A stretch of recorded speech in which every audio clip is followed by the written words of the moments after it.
औज़ु बिल्लाहि मिनश्शैतानिर्रजीम बिस्मिल्लाहिर्रहमानिर्रहीम। अस्सलामु अलैकुम वरहमतुल्लाहि वबरकातुहू। उम्मीद है कि सब खैरियत से होंगे। ये आपके सामने जो स्क्रीन पे इस वक्त तरतीब नज़र आ रही है हरूफ तहज्जी की, ये थोड़ी सी डिफरेंट आपको नज़र आ रही होगी। इससे पहले आपने जो तरतीब पढ़ी वो अलिफ बा ता सा इस तरह से थी। ये वाली जो तरतीब है ये बहुत इम्पॉर्टेंट है। जब आप इंशाल्लाह आगे रूल्स करेंगे तो तब आपको इसकी इम्पोर्टेंस का अंदाज़ा होगा कि ये वाली जो तरतीब है ना, ये मखारिज के लिहाज से हरूफ तहज्जी की तरतीब है।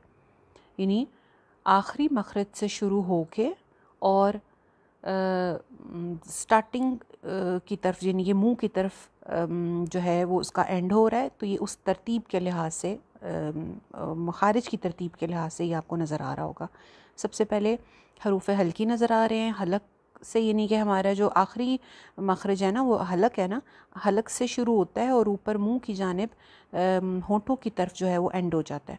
तो उस लिहाज से ये तरतीब है, बहुत इंपॉर्टेंट तरतीब है। इससे आपको बहुत सारी चीज़ें समझ में आएंगी। करीब करीब के मखरज के हरूफ कौन से हैं, एक ही मखरज से निकलने वाले हरूफ कौन से हैं, इसी तरह और भी बहुत सारी चीज़ें। तो ये आपने याद करनी है, जिस तरह से आपने अलिफ बा ता सा याद की और हमने सिखाया कि उसको राइमिंग वे में कैसे पढ़ना है, ख़ूबसूरती के साथ कैसे पढ़ना है।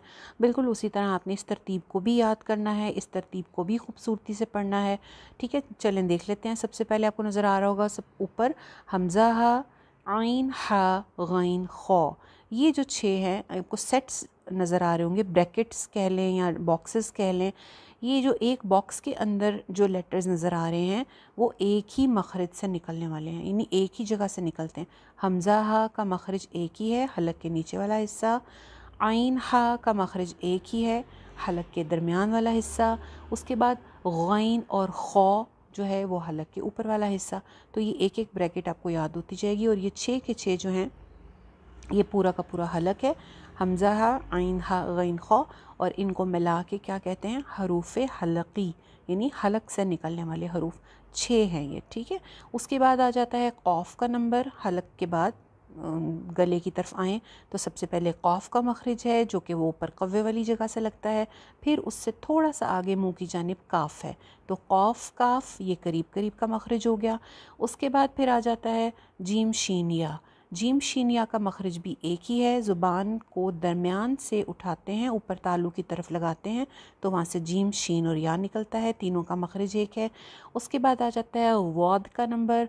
वॉद में जैसे आप पढ़ चुके हैं कि ज़ुबान की जो साइड्स हैं वो ऊपर वाली दाढ़ों से लगती हैं, ज़ुबान की नोक इस्तेमाल नहीं होती।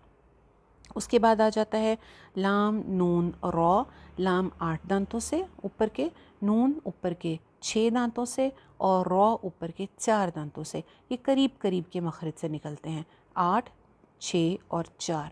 उसके बाद आ जाता है तो दालता, दो दांतों की जानिब आए तो फिर तो दालता आ जाता है।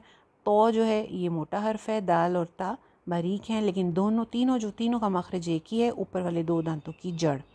उसके बाद आ जाता है ऊपर वाले 2 दांतों का किनारा, यानी ज़ो ज़ाल ता, सॉफ्ट लेटर्स बग़ैर सीटी के। उसके बाद नीचे के दांतों की जानिब आएँ तो किनारे पे सौद ज़ा सीन सीटी वाले हरूफ। और उसके बाद होंठों की जानिब आएँ तो फ़ा, पहले ऊपर वाले 2 दांत होंठ पे लगेंगे तो फ़ा, और वाव बा मीम होंठों से। तो ये जो है इन टोटल मखारिज आपके सामने हैं, इसको आपने अच्छे से याद करना है। इसको राइमिंग वे में कैसे पढ़ना है मैं एक दफ़ा पढ़ती हूँ, आप उस तरह भी याद कर सकते हैं और आप अपने तरीके से भी, जिस भी तरह आपको खूबसूरत लगे इसको खूबसूरती के साथ याद करें और गुनगुनाएं और बच्चों को भी सिखाएं। हमज़ा हा, आइन हा, गैन खौ। अच्छा ये याद रखिएगा, जब भी हमने राइमिंग वे में भी पढ़ना है तो हमने जिस तरह से ऊपर पढ़ा था स्टार्टिंग में कि कुछ लेटर्स मद के साथ हैं, कुछ लेटर्स बग़ैर मद के हैं, तो उनका ख़्याल रख के पढ़ना है। ये नहीं करना है कि एक ही जैसे कर लें, जिन लेटर्स पे मद है उन पे मद करनी है, जिन लेटर्स पे मद नहीं है उन पे मद नहीं करनी है। तो हमज़ा हा, आइन हा, गैन खौ, क़ाफ काफ, जीम शीन या, ज़ाद लाम नून रॉ, तो दाल ता, ज़ो दाल सा,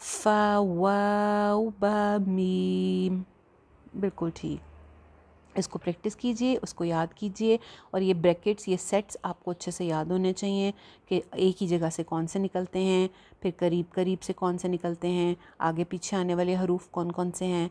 ये आपको तरतीब याद होनी चाहिए, ये आगे आपको बहुत आसानी देगी इंशाल्लाह। ठीक है जी, आज के लिए इतना काफ़ी है। अस्सलामु अलैकुम वरहमतुल्लाहि वबरकातुहू।